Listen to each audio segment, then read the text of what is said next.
Mesmo os apóstolos originais tinham nessa palavra de Jesus não algo para ser abusado.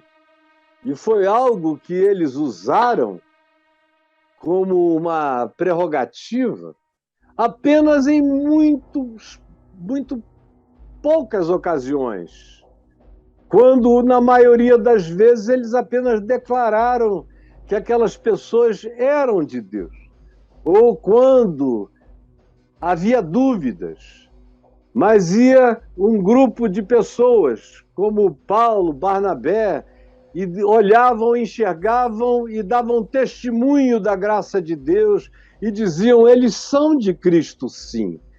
Era um ligar no sentido de validação do olhar, do testemunho, do que faziam. E era também um ligar na perspectiva de dizer, filho, filha, você está arrependido, arrependida. Em nome de Jesus, eu te declaro que os teus pecados estão perdoados. Como eles faziam e como eu pessoalmente faço, na autoridade do Evangelho.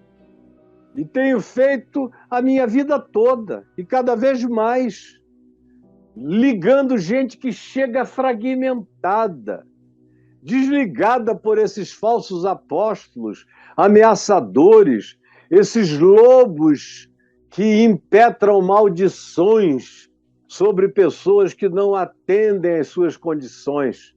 Eles desligam lá, a pessoa chega toda culpada aqui, eu digo, olha, nada aconteceu, eles não têm poder nenhum, eles não conseguem fazer parar uma dor de dente neles.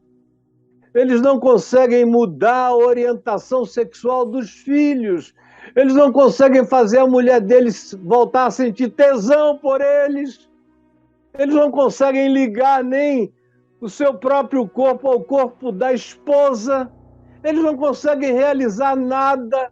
É só fanfarrice, é só mentira.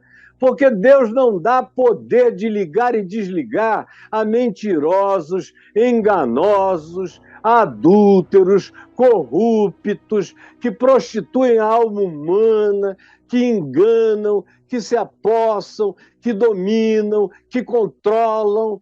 Esses estão sob controle maligno, tentando exercer domínio sobre a vida de vocês, usando o nome de Jesus. Então, o máximo que eles conseguem é causar angústia no coração de pequeninos, que chegam desesperados, se sentindo já habitando o inferno pelo medo, pelo pânico. E é chegar aqui e eu botar a mão na cabeça e dizer, filho, nada aconteceu. Você continua pertencendo a quem você sempre pertenceu, só que agora você vai pertencer com consciência de causa, sabendo que nenhum mal te sucederá, que praga nenhuma deles, ou de quem quer que seja, vai chegar na tua vida, nem na tua casa, porque quem te garante é o Senhor Jesus.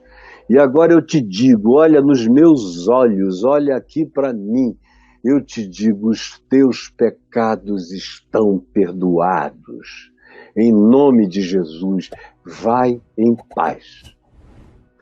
E os casos de desligamento que a gente encontra no Novo Testamento, a gente encontra explicitamente, com todas as letras, um único caso de Paulo, lá na igreja de Corinto, onde ele exagerou na mão.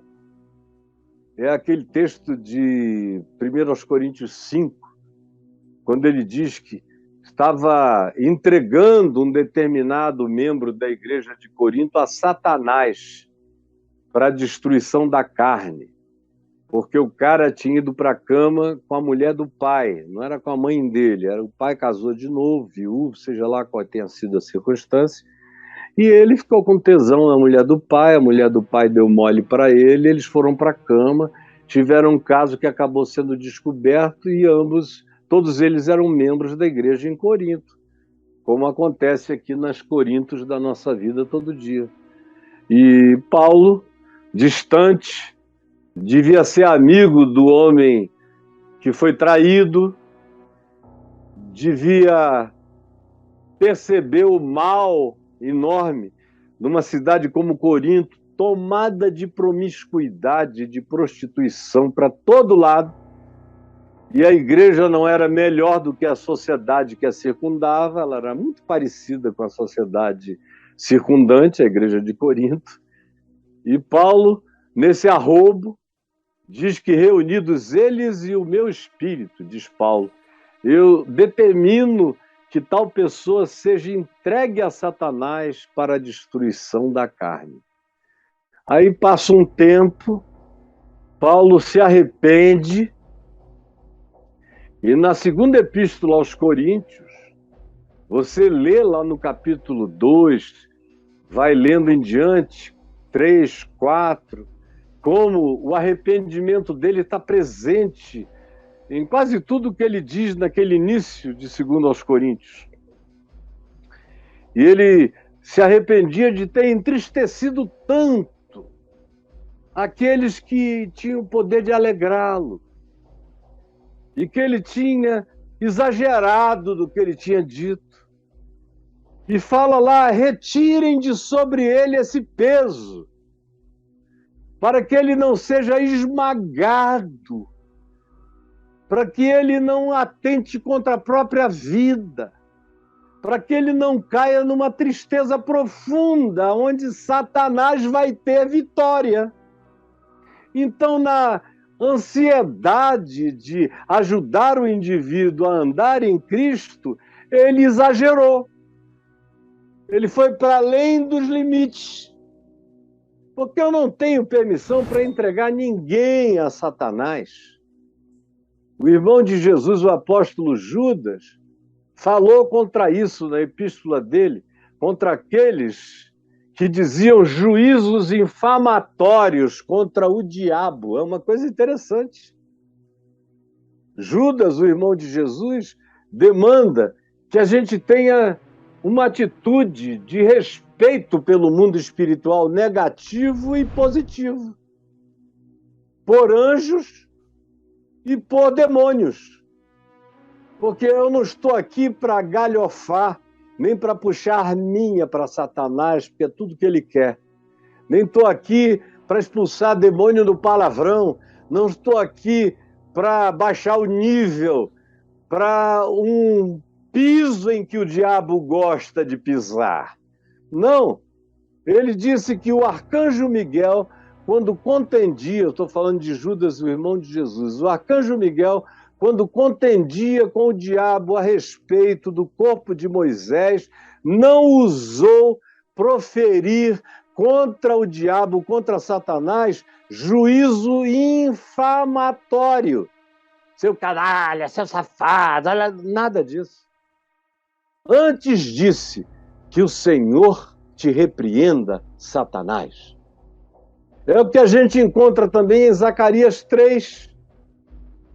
Quando Satanás é repreendido pelo anjo do Senhor, que é a manifestação do Cristo, antes da encarnação de Jesus. É o Cristo que o repreende, que repreende a Satanás, que estava acusando o sumo sacerdote Josué. E o Cristo presente, o anjo do Senhor, repreende a Satanás e diz: porventura não é este um tição que eu tirei do fogo, um pau preto queimado, mas eu não deixei ser extinto, mantive a brasa da vida nele, e a tua acusação termina aqui. E mandou paramentá-lo com todas as simbolizações da restauração espiritual. Zacarias no capítulo 3.